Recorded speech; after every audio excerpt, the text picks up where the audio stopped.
당신은 사무실의 이방인인가요? 당신은 혹시 가장 붐비는 곳에서 가장 투명해지는 것을 경험했나요? 아침 8시, 지하철 2호선 강남역 환승 통로, 수천 명이 같은 방향으로 걸어갑니다. 당신도 그 인파 속에 있습니다.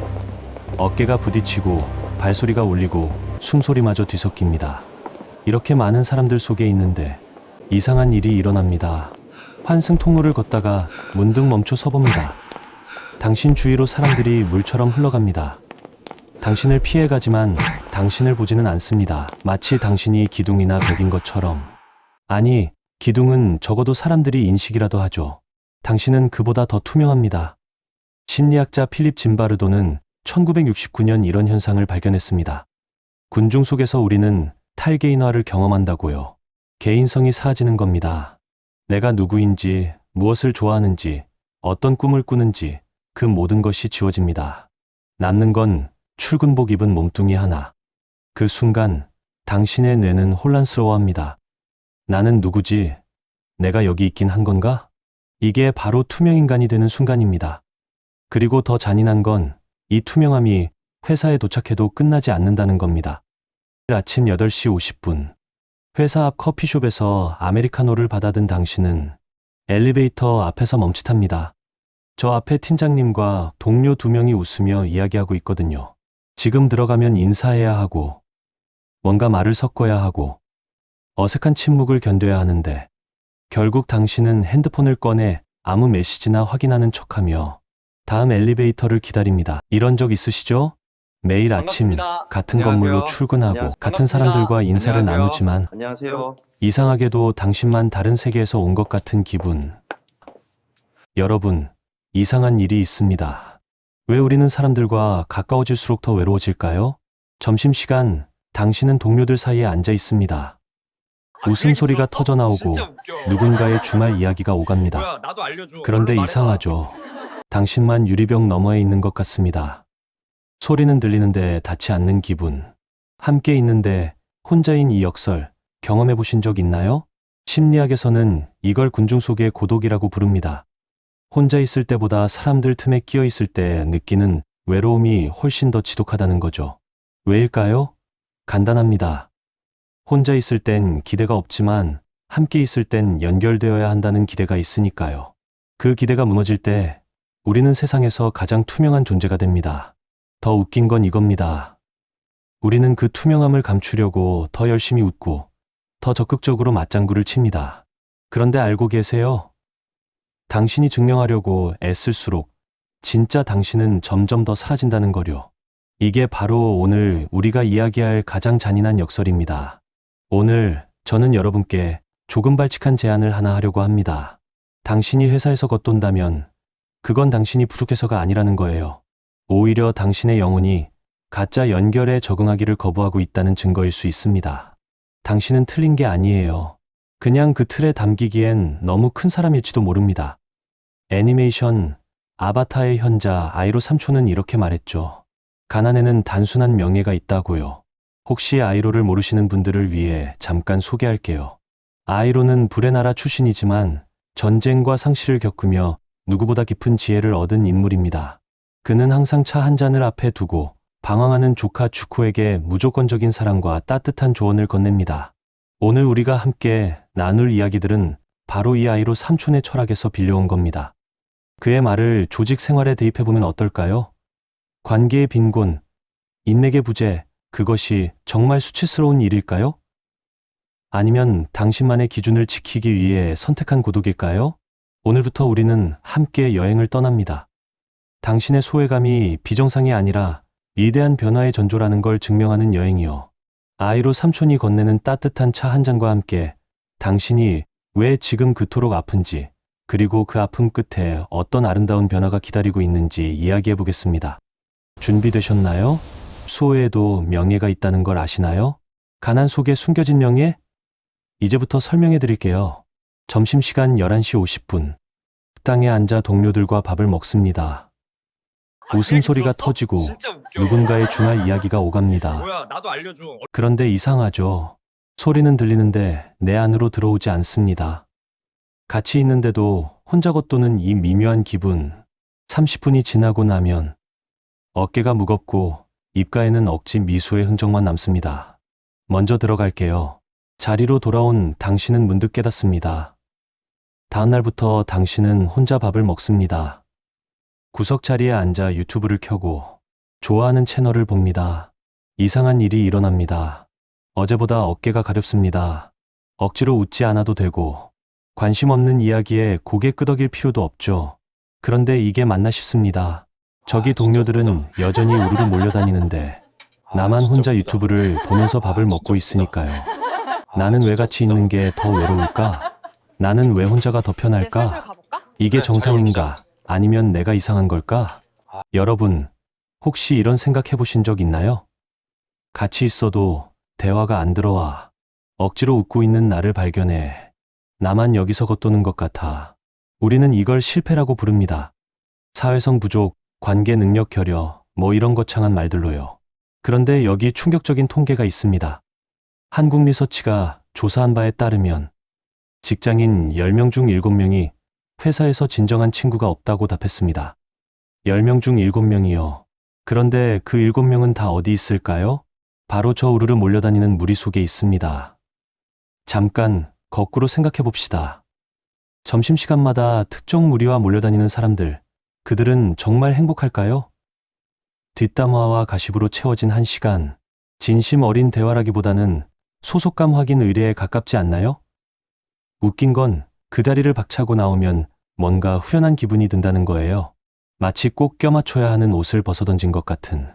심리학자 에리 프롬은 이런 말을 했습니다. 현대인의 불행은 가진 게 없어서가 아니라 자신이 아닌 것이 되려고 애쓰기 때문이다. 맞습니다. 여기서 중요한 재해석이 필요합니다. 당신이 혼자 점심을 먹는다? 남들이 보기엔 인기 없고 외로운 사람. 진실은 가짜 관계에 에너지 낭비 안 하는 사람. 당신이 단톡방에 조용하다? 남들이 보기엔 소극적이고 눈치 없는 사람. 진실은 의미 없는 말로 시간 허비 안 하는 사람.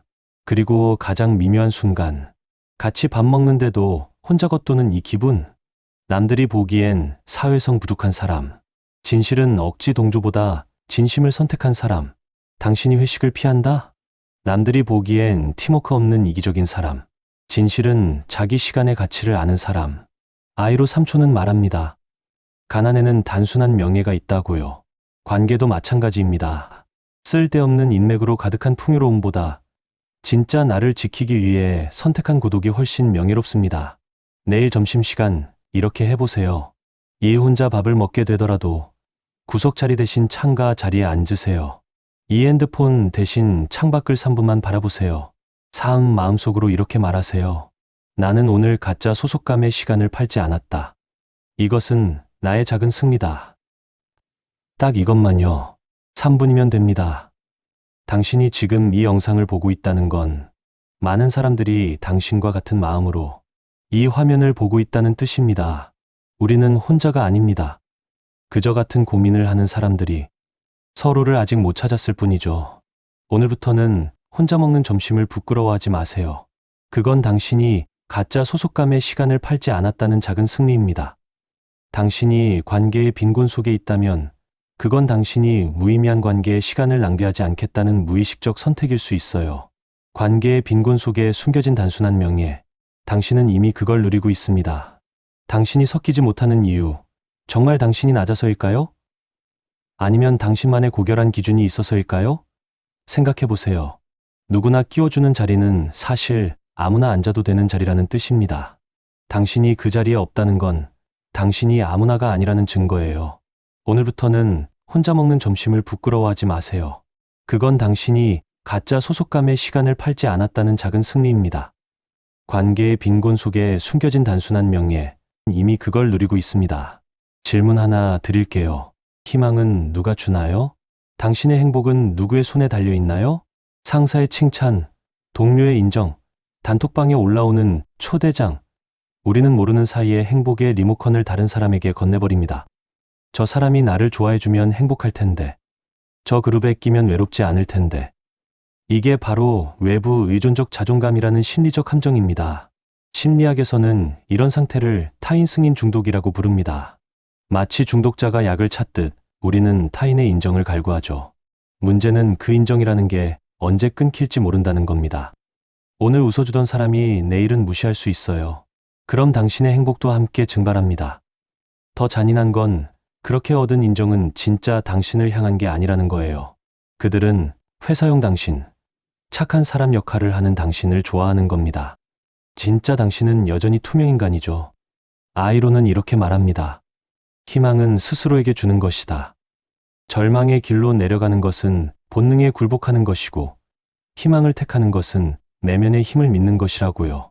한번 실험해 보세요. 오늘 퇴근길, 아무도 당신에게 말을 걸지 않았다고 칩시다. 외롭죠. 그런데 그때 이렇게 속삭여보는 겁니다. 오늘도 나는 내 색깔을 잃지 않았어. 가짜로 웃지 않았고, 억지로 맞추지 않았어. 그걸로 충분해. 이게 바로 자기 동정심입니다. 자신에게 친구처럼 다정하게 대하는 능력이죠. 타인의 칭찬이 없어도 스스로를 토닥이는 힘. 이게 생기는 순간 당신은 더 이상 조직의 시선에 인질로 잡히지 않습니다. 행복의 리모컨, 이제 도로 찾아올 시간입니다. 당신의 희망은 저 사람들의 초대장 속에 있는 게 아니에요. 당신의 두 손 안에 이미 들려 있습니다. 그걸 한번 꺼내보세요. 어때요? 생각보다 따뜻하지 않나요? 오늘 밤 자기 전에 이것만 해보세요. 침대에 누워 눈을 감고 오늘 당신이 타인의 인정 없이도 스스로 해낸 일 딱 한 가지를 떠올리세요. 오늘 나는 늘 했다. 아무도 몰라줘도 괜찮아. 예를 들면 억지로 웃지 않았다. 하기 싫은 말에 동조하지 않았다. 내 의견을 작게나마 말했다. 아주 작은 것도 좋습니다. 그게 바로 당신이 스스로에게 준 희망의 씨앗입니다. 한국 직장인 중 82%가 자기 자신에게 칭찬하는 습관이 없다고 답했습니다. 당신이 오늘부터 그 18%가 되는 겁니다. 당신은 왜 가면을 쓰고 계신가요? 출근용 가면의 비밀을 파헤쳐 보겠습니다. 아침 7시 30분. 알람이 울리고 당신은 욕실로 향합니다. 거울 앞에서 세수를 하며 오늘 회사에서 있을 회의를 떠올립니다. 오늘은 적극적으로 보여야지. 팀장님 말씀에 고개 많이 끄덕이고 회의 끝나면 좋은 지적이십니다. 한마디 하고 그리고 문득 거울 속 내 얼굴을 봅니다. 이게 진짜 내 얼굴인가? 집을 나서는 순간 당신은 마치 전사가 갑옷을 입듯 보이지 않는 가면을 쓰기 시작합니다. 회사 건물에 들어서면서 변신 완료. 좋은 아침이에요. 라고 밝게 인사하지만 사실 속으로는 제발 말 걸지 말라고 생각하죠. 이런 적 있으시죠? 왜 그럴까요? 우리 모두에게는 두 개의 얼굴이 있습니다. 하나는 집에서 보여주는 얼굴, 또 하나는 회사에서 쓰는 얼굴이요. 심리학에서는 이걸 페르소나라고 부릅니다. 원래는 고대 그리스 배우들이 쓰던 가면을 뜻하는 말이죠. 2023년 직장인 정신건강 연구에 따르면 직장인의 68%가 직장에서의 나와 진짜 나 사이의 괴리감을 느낀다고 답했습니다. 그리고 그 괴리감이 클수록 우울감과 번아웃 지수가 높아진다고 하죠. 왜일까요? 사실은 이겁니다. 문제는 이겁니다. 가면을 너무 오래 쓰고 있으면 진짜 얼굴이 어떻게 생겼는지 잊어버린다는 거예요. 출근하면서 당신은 변신합니다. 회의 시간에는 적극적으로 고개를 끄덕이지만 정작 하고 싶은 말은 목구멍까지 올라왔다가 다시 내려갑니다. 이게 반복되면 가면과 진짜 얼굴 사이의 간격이 점점 벌어집니다. 그리고 이것이 바로 당신이 퇴근길에 느끼는 공허함의 정체입니다. 퇴근길의 공허함. 남들이 보기엔 나는 의미 없는 일을 하는 사람. 진실은 진짜 나와 회사의 나 사이의 괴리를 감지하는 건강한 신호. 같이 있어도 겉도는 이 기분. 남들이 보기엔 적응 못하는 문제 있는 사람. 진실은 가짜 소속감을 거부하는 영혼의 정직한 반응. 주말이 끝날 때의 무기력? 남들이 보기엔 나는 나약한 사람. 진실은 또다시 가면을 써야 한다는 것에 대한 영혼의 저항. 아바타에서 주코는 블루 스피릿이라는 가면을 쓰고 활동했습니다. 그때 아이로가 묻죠. 그 가면을 쓰고 그 다음엔 뭘 할 거냐? 이 질문이 왜 중요할까요? 가면은 목적이 아니라 수단이어야 하기 때문입니다. 그러니 이렇게 하세요. 오늘부터 이렇게 해보세요. 미니 실험으로 가면 벗기 연습을 시작하세요. 1단계 이번 주. 회의 시간에 동의하지 않는 의견이 나왔을 때 고개를 끄덕이는 대신 그냥 가만히 있어 보세요. 반대하지도 않고 동조하지도 않고 그냥 중립. 5초만요. 2단계 다음 주. 점심시간에 어디 가세요? 라고 물으면 혼자 좀 다녀올게요 라고 말해보세요. 변명 없이 그냥 이 한마디. 3단계 다다음 주. 회식 자리에서 한 잔 더 라고 할 때 저는 이제 일어나 볼게요 라고 해보세요. 눈치 보지 말고 미안해하지 말고 작은 것부터요. 한 번에 가면을 벗으면 두렵습니다. 조금씩 한 겹씩 벗어보는 겁니다. 당신은 혼자가 아닙니다. 당신이 지금 이 가면에 대해 고민한다는 건 이미 당신이 진짜 나를 찾고 싶어 한다는 증거입니다. 그리고 이 영상을 보는 많은 사람들이 지금 똑같은 고민을 하고 있습니다. 우리 모두 출근길에 가면을 쓰고 퇴근길에 지쳐 돌아옵니다. 하지만 이제 우리는 압니다. 가면이 목적이 아니라 수단이어야 한다는 것을요. 아이로의 질문으로 돌아갑니다. 그 가면을 쓰고 그 다음엔 뭘 할 거냐? 당신의 대답은 무엇인가요? 가면 뒤에 숨어서 평생을 살 건가요? 아니면 언젠가는 벗어던질 건가요? 오늘 그 질문에 대답할 시간입니다. 당신의 출근용 가면, 그건 무엇을 위한 건가요? 살아남기 위해서, 인정받기 위해서, 아니면 진짜 당신을 숨기기 위해서, 만약 마지막이라면 위험합니다. 당신은 매일 자기 자신을 부정하며 출근하고 있는 거예요. 퇴근길의 공허함, 주말이 끝날 때의 무기력함, 이건 다 어디서 올까요? 바로 정체성 불일치에서 옵니다. 회사에 나와 진짜 나 사이의 간극이 너무 크면 우리 뇌는 혼란스러워합니다. 대체 어느 게 진짜야? 라고 묻죠. 더 무서운 건 우리가 그 가면을 벗는 걸 두려워한다는 겁니다. 왜냐고요? 가면 뒤에 진짜 얼굴을 보여줬을 때 사람들이 떠날까봐 무섭기 때문이죠. 그런데 생각해 보세요. 가면을 좋아하는 사람들이 곁에 있는 게 정말 행복한 일일까요? 당신은 정말 자신이 누구인지 알고 계신가요? 너는 누구고 무엇을 원하느냐? 이 질문만큼 우리를 당황하게 만드는 게 또 있을까요? 솔직히 우리는 이 질문에 대답할 준비가 안 되어 있습니다. 왜냐면 평생 다른 사람들이 원하는 사람이 되느라 바빴거든요. 부모님이 원하는 착한 아이, 선생님이 원하는 모범생, 상사가 원하는 성실한 직원. 우리는 끊임없이 누군가의 기대에 맞춰 자신을 재단해왔습니다. 심리학에서는 이걸 외적 자아라고 부르죠. 타인의 기대로 만들어진 가짜 정체성입니다. 문제는 이 외적 자아가 너무 오래 자리 잡으면 진짜 자아가 질식한다는 겁니다. 회사에서 요구하는 이상적인 인재상에 당신을 구겨 넣다 보면 어느 순간 이런 생각이 듭니다. 내가 원하는 게 뭐였더라? 더 잔인한 건 우리가 이런 상태를 적응이라고 부른다는 거예요. 회사 생활이 원래 이런 거지 뭐. 사회생활하려면 참아야지. 이게 적응이라고요? 아닙니다. 이건 자기 포기입니다. 심리학자 칼 융은 말했습니다. 남의 인생을 사는 것만큼 비참한 일은 없다고요. 당신이 지금 회사에서 겉도는 이유, 혹시 이거 아닐까요? 당신의 영혼이 이건 내 인생이 아니야 라고 저항하고 있는 거요. 아이로는 주코에게 묻습니다. 남이 강요한 운명 말고 내 진짜 목소리를 들어라. 그럼 질문을 바꿔볼까요? 당신이 회사에 있는 이유는 뭔가요? 두려움 때문인가요? 아니면 성장하고 싶어서인가요? 월급 때문인가요? 아니면 의미를 찾아서인가요? 정답은 없습니다. 하지만 질문은 필요합니다. 이 질문을 던지는 순간 당신은 더 이상 조직이 만든 틀 속의 부품이 아니에요. 스스로 길을 선택하는 주체가 됩니다. 너는 누구고 무엇을 원하느냐? 오늘 밤 이 질문을 가슴에 품고 주무세요. 대답이 당장 안 나와도 괜찮습니다. 질문을 시작했다는 것만으로도 당신은 이미 변화의 첫걸음을 뗀 겁니다. 당신의 몸이 보내는 신호를 들어보신 적 있나요? 월요일 아침만 되면 배가 아프신가요? 출근길에 가슴이 답답하신가요? 회의 시간만 되면 두통이 오나요? 축하합니다. 당신은 정상입니다. 아니, 오히려 건강한 겁니다. 놀랍죠? 심리학에서는 이걸 신체화 장애라고 부릅니다. 마음의 고통이 몸의 언어로 번역되는 현상이죠. 당신의 잠재의식이 입으로는 말 못할 것을 몸을 통해 외치는 겁니다. 제발, 여기서 날 좀 꺼내줘. 우리는 흔히 이런 증상을 약한 거지라고 치부합니다. 나는 왜 이렇게 멘탈이 약할까? 다들 잘만 다니는데 나만 유난이야. 틀렸습니다. 완전히 틀렸어요.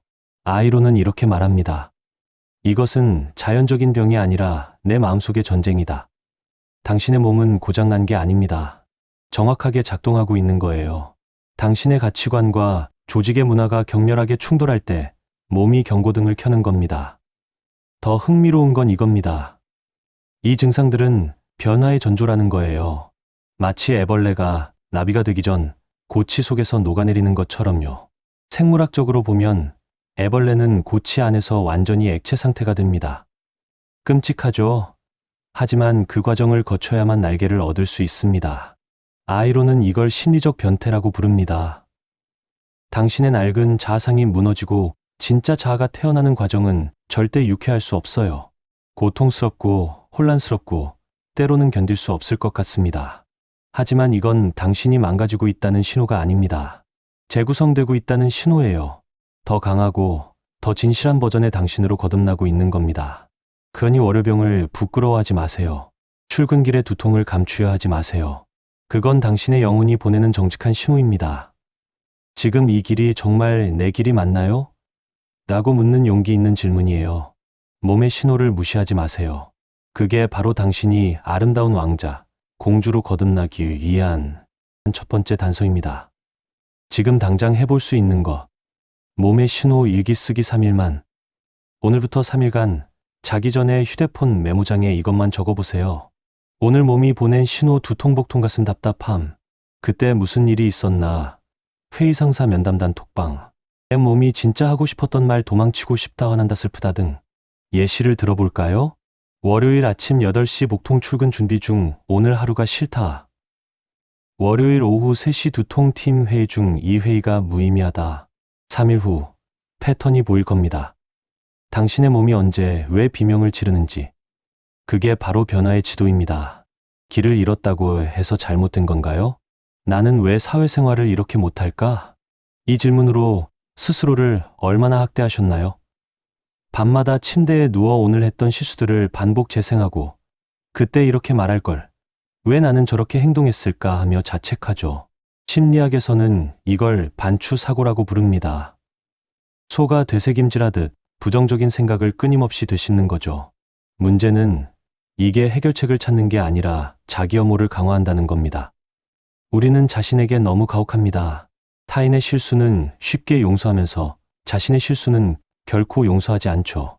저 사람은 원래 그럴 수 있어 라고 말하면서 자신에게는 너는 왜 항상 이 모양이야? 라고 합니다. 왜 그럴까요? 이중잣대입니다. 우리는 타인을 볼 때는 상황을 고려하지만 자신을 볼 때는 오직 결과만 봅니다. 심리학에서는 이걸 기본 주인 오류라고 하죠. 아이로는 주코를 안아주며 이렇게 말합니다. 화나지 않았다. 내가 길을 잃었을까 봐 슬펐을 뿐이다. 이 장면이 왜 감동적일까요? 아이로는 주코를 판단하지 않았기 때문입니다. 그의 방황을 실패가 아니라 과정으로 본 거죠. 이제 여러분께 제안합니다. 오늘 밤 자신을 아이로처럼 대해보세요. 조직에 적응하지 못한 당신을 미워하지 말고 낯선 곳에서 고군분투하며 길을 찾고 있는 영혼을 가엽게 여겨주세요. 이게 바로 자기 자비입니다. 심리학자 크리스틴 네프는 말합니다. 자기 자비는 자기 연민이나 자기 위로가 아니다. 고통받는 자신을 친구처럼 대하는 것이다. 친구가 당신에게 와서 나는 왜 이렇게 사회생활을 못할까? 라고 물으면 뭐라고 할 건가요? 너 정말 한심하다라고 할 건가요? 아니죠. 힘들었겠다. 잘하고 있어 라고 말해줄 겁니다. 그럼 왜 자신에게는 그렇게 못하나요? 오늘부터는 자신에게도 똑같이 해주세요. 거울을 보고 말하세요. 화나지 않았어. 내가 길을 잃었을까 봐 슬펐을 뿐이야. 하지만 괜찮아. 길을 잃는 것도 길을 찾는 과정이니까. 길을 잃는 건 인간의 본능입니다. 완벽한 사람은 없어요. 중요한 건 길을 잃었을 때 자신을 어떻게 대하느냐입니다. 오늘 용서하세요. 스스로를. 당신의 다름이 정말 약점일까요? 당신의 다름은 무기입니다. 나는 왜 저 사람들처럼 사교적이지 못할까? 잠깐 질문을 바꿔보죠. 나는 왜 저 사람들과 달라야 할까? 우리는 다름을 결핍으로 봅니다. 남들처럼 못하는 것, 섞이지 못하는 것을 약점이라고 생각하죠. 하지만 정말 그럴까요? 모두가 똑같으면 그게 정말 강한 조직일까요? 아바타 세계관에서 아이로는 불의 나라 사람입니다. 하지만 그는 다른 나라의 문화와 베딩 기술을 배웠죠. 물의 베딩 원리를 응용해서 번개를 튕겨내는 기술을 만들었습니다. 왜 이게 가능했을까요? 그가 다른 것을 배우려 했기 때문입니다. 심리학에서는 이걸 인지적 다양성이라고 부릅니다. 같은 생각을 가진 사람들만 모이면 그 조직은 혁신할 수 없어요. 다른 관점, 다른 접근법이 있어야 발전합니다. 당신이 조직의 주류와 다르다는 건 뭘 의미할까요? 당신이 조직이 갖지 못한 새로운 관점을 가졌다는 뜻입니다. 모두가 예스라고 할 때 잠깐이라고 느끼는 그 감각, 남들이 보지 못하는 디테일을 보는 그 이질감이 바로 당신의 경쟁력입니다. 실리콘밸리의 성공한 기업들을 보세요. 그들은 다양성을 최우선 가치로 둡니다. 왜냐고요? 똑같은 사람들이 모여서는 혁신이 안 나오기 때문이죠. 다른 배경, 다른 사고방식, 다른 경험을 가진 사람들이 부딪힐 때 창조가 일어납니다. 그런데 왜 우리는 학교에서, 회사에서, 사회에서 끊임없이 같아지라는 압력을 받을까요? 이게 바로 동조 압력입니다. 집단은 본능적으로 이질적인 것을 배척하려 하죠. 왜냐면 통제하기 쉽기 때문입니다. 하지만 역설적이게도 조직을 진짜 강하게 만드는 건 그 이질적인 존재들입니다. 당신이 섞이지 않음으로써 조직은 더 온전해집니다. 당신이 다른 목소리를 내는 순간 조직은 자기가 놓친 맹점을 발견합니다. 아이로의 가르침처럼 다른 원소를 이해할 때 우리는 온전해집니다. 당신의 다름을 결핍이 아닌 희소성으로 재정의하세요. 당신은 부족한 게 아니에요. 유니크한 겁니다. 그리고 그게 바로 당신의 가장 강력한 무기입니다. 실제 사례입니다. 한 IT 회사 개발자는 혼자 점심을 먹으며 동료들이 놓친 버그 패턴을 발견했습니다. 모두가 회의실에서 떠들 때 그는 혼자 조용히 코드를 들여다봤거든요. 6개월 후 그 버그 발견 후로 회사는 수억 원의 손실을 막았습니다. 당신의 다름도 마찬가지입니다. 지금은 약점처럼 보여도 언젠가 가장 강력한 무기가 될 겁니다. 마지막 질문입니다. 행복하려면 모든 사람과 친해져야 할까요? 우리는 착각합니다. 많은 사람과 연결되어야 외롭지 않을 거라고요. 명함을 쌓고 인맥을 늘리고 SNS 친구를 모으죠. 하지만 이상하게도 친구 목록이 늘어날수록 외로움도 함께 늘어납니다. 심리학자 로빈 던바는 말합니다. 인간이 의미 있는 관계를 유지할 수 있는 숫자는 150명 정도라고요. 그것도 피상적인 관계까지 포함해서요. 진짜 깊은 관계는 고작 5명 내외입니다. 충격적이죠? 우리는 평생 수백 명을 만나지만 결국 진심으로 연결되는 사람은 손에 꼽을 정도라는 겁니다. 그렇다면 우리는 왜 모든 사람에게 잘 보이려고 애쓸까요? 아이로는 말합니다. 낯선 이와 마시는 차 한 잔은 인생의 즐거움이다. 여기서 핵심은 차 한 잔입니다. 피상적인 만남이 아니라 진심 어린 대화를 나누는 것이죠. 수백 명의 지인보다 단 한 명의 친구가 더 가치 있습니다. 회사에서 모든 사람과 어울릴 필요 없어요. 점심시간마다 무리 지어 다닐 필요 없고요. 단 한 명, 당신의 본 모습을 알아주는 사람만 있으면 됩니다. 아니, 그 사람조차 없어도 괜찮습니다. 지금 이 영상을 보고 있는 이름 모를 누군가와의 연결만으로도 충분하니까요. 우리는 초독립적 태도를 경계해야 합니다. 나는 혼자서도 잘할 수 있어 라는 생각이 때로는 도움이 되지만 지나치면 고립을 자초합니다. 심리학에서는 이걸 방어적 독립이라고 하죠. 상처받지 않으려고 아예 연결을 거부하는 겁니다. 아이로의 마지막 가르침은 이겁니다. 혼자 다 하려 하지 마라. 당신을 사랑하는 이들의 도움을 받는 것은 약함이 아니라 인간만이 누릴 수 있는 가장 큰 축복이다. 오늘 용기를 내보세요. 사무실 구석의 그 사람에게 당신도 힘들다고 말해보세요. 혹은 퇴근길에 오래된 친구에게 전화해보세요. 아니면 댓글 하나를 남겨보세요. 나도 힘들었어 라고요. 연결은 양이 아니라 질입니다. 100명의 아는 사람보다 한 명의 이해하는 사람이 당신을 구원합니다. 오늘부터 당신의 에너지를 쓸데없는 곳에 낭비하지 마세요. 단 한 사람, 진심 어린 차 한 잔을 나눌 사람을 찾으세요. 그것만으로도 당신은 더 이상 외롭지 않을 겁니다. 당신의 봄은 정말 올까요? 여러분, 아이로 삼촌이 아들을 기리며 불렀던 노래를 기억하시나요? 나무잎은 떨어지고 작고 용감한 군인이여 소녀는 집으로 돌아와 용감한 군인이여 떨어져 죽었네. 가사는 슬프지만 이 노래가 담고 있는 진짜 의미를 아시나요? 낙엽이 지는 건 나무가 죽어서가 아니에요. 다음 봄을 준비하기 위해서입니다. 겨울은 끝이 아니라 준비의 시간이죠. 당신이 지금 겪는 것도 마찬가지입니다. 지금 당신이 겪는 고립과 소외, 그건 당신 인생의 겨울입니다. 춥고 외롭고 견디기 힘들죠. 하지만 자연의 섭리를 생각해 보세요. 봄이 오지 않는 겨울은 없습니다. 당신의 낙엽이 지고 있다면 축하합니다. 당신은 새로운 성장을 준비하고 있는 겁니다. 지금 떨어지는 건 낡은 자아, 가짜 페르소나, 타인의 기대에 부응하려던 피곤한 모습들입니다. 그것들을 떨어뜨리고 나면 당신만의 새순이 돋아날 겁니다. 오늘 우리는 함께 여행했습니다. 소외라는 이름의 명예를 발견했고 희망은 스스로 만드는 것임을 배웠습니다. 가면의 한계를 인정했고 진짜 자신에게 다가가는 용기를 냈죠. 몸이 보내는 신호를 들었고 길을 잃은 자신을 용서했습니다. 다름을 무기로 재정의했고 진실한 연결의 가치를 깨달았습니다. 당신은 혼자가 아닙니다. 적어도 이 공간 안에서 우리는 모두 아름답게 덧도는 사람들이니까요. 오늘 하루도 타인의 시선 속에서 자신을 지켜내느라 고생 많으셨습니다. 이제 질문드립니다. 오늘 영상이 여러분의 마음속 차가운 외로움을 조금이나마 데워주었나요? 만약 그렇다면 지금 여러분의 마음을 가장 힘들게 하는 회사의 한 장면을 댓글로 남겨주세요. 함께 나누는 것만으로도 우리는 더 이상 이방인이 아닐 테니까요.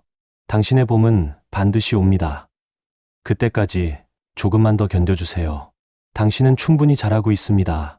아이로 삼촌이 건네는 따뜻한 차 한 잔처럼 이 영상이 당신의 마음의 작은 온기가 되었기를 바랍니다. 다음에 또 만나요. 당신의 봄날에